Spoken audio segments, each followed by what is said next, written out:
Hi. I'm Alan Smith, or you can call me as the father of modern economy. Next is my picture. And second picture is 20 pound England. Did you see that my face is printed in the 20 pound England? Do you know why? The reason why I be called the father of modern economy is because my theory on capitalist, free market, supply and demand. Next is, why was my face printed on the 20 pound? It's because the Bank of England say Adam Smith's explanation of the society he observed in the 18th century are as relevant today as they was then. Our opportunity to trade with others are growing as the world trading system expands. Smith reminds us that by openness to trade with others, we can each stand opportunity to specialize in rising productivity, income and standard of living for citizens of all countries.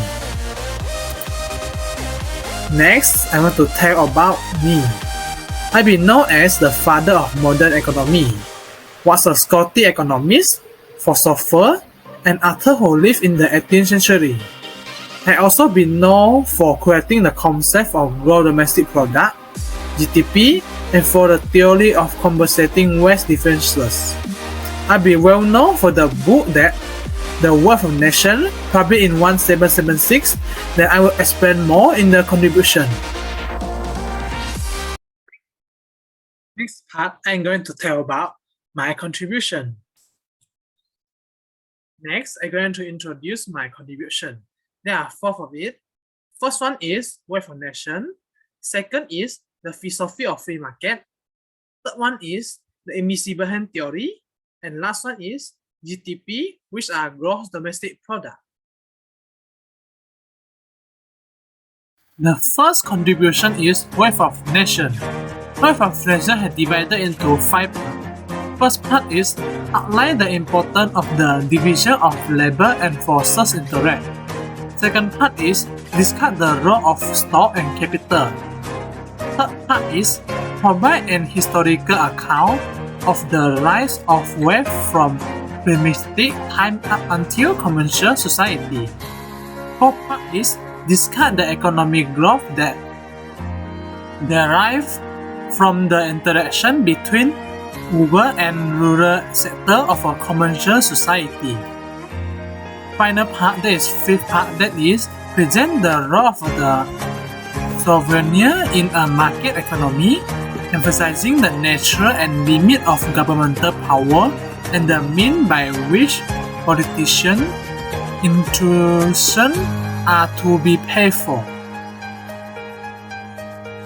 The main point of the Wealth of Nations is to offer an alternative to mechanism. Labor brings wealth. The more one labor, the more one earn. This supply individual and the community with their necessity, plus with enough money, it offers the means to make life more convenient and sometimes to pursue additional revenue.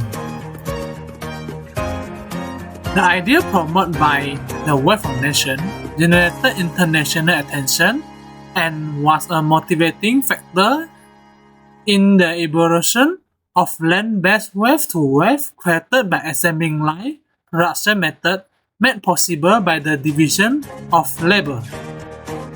For example, only a few pins might be made per week if one individual completed the 18 steps required to complete the assignment. If the 18 task was executed in the assembling line way by 10%, weekly production would increase to thousands of pins. I claim that the division of labor and subsequent specialization led to wealth. The next contribution is the philosophy of free market. The free market theory stresses limiting government intrusion and taxation in the free market.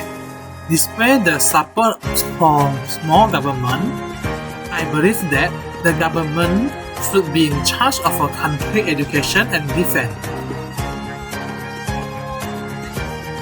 The next contribution is the invisible hand theory.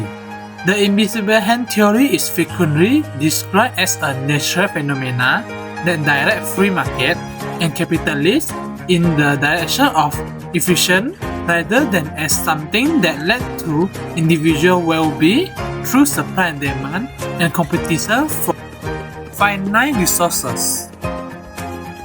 I also established the idea of an invisible hand in the first book, The Theory of Moral Sentiment, which describes how free market regulate themselves through competition, supply and demand, and self-interest. Next is creating the theory of gross domestic product, GDP. The idea in the World Foundation provided the genesis for the concept of gross domestic product, GDP, and transformed the importing and exporting business.